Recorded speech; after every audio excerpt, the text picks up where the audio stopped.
Why don't scientists trust atoms? It is because they make up everything. Yeah. I have always found that particular joke to be quite funny during a long recording session. September 12, 2023, a young Nigerian musician died suddenly at the age of 27. Yeah. His name was Ilerioluwa Oladimeji Aloba, but millions of people knew him as Mohbad.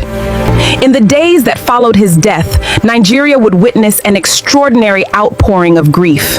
But before we talk about the circumstances surrounding his death, we need to talk about Mohbad himself and the legacy of the impact he had on the community. Because before he became a symbol, he was a person, a young man, a son, a husband, a father. Like many young Nigerians with dreams of making it in music, he started from a place far removed from fame, and an artist trying to find his place in one of the biggest music industries in Africa. Mohbad was born Ilerioluwa Aloba and grew up in Lagos. Mohbad belonged to a generation of Nigerian artists who were changing what Afro beats and street pop could sound like. Ask About Me helped introduce him to an increasingly large audience. He wasn't simply another artist trying to get a hit. He was developing an identity, a sound, a following, and perhaps most importantly, a future. But that future would become complicated because Mohbad's rise to fame was closely connected to one of the most talked about music labels in Nigeria, which is widely known as Marlian Music. In the Nigerian music industry, record labels can change everything. A label can provide money, promotion, producers, connections, distribution, and access to an audience that an upcoming artist might struggle to reach alone.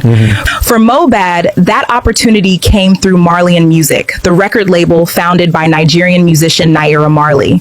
Naira Marley founded his own record label, Marlian Music, which became a significant platform for various artists. Mohbad became one of the artists associated with the Marlian movement, and for a period, it appeared to be a relationship that could take his career to another level.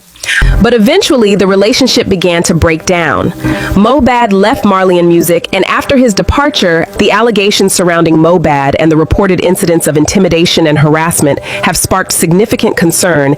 Supporters began asking difficult questions about the intense pressure he had allegedly experienced leading up to this moment.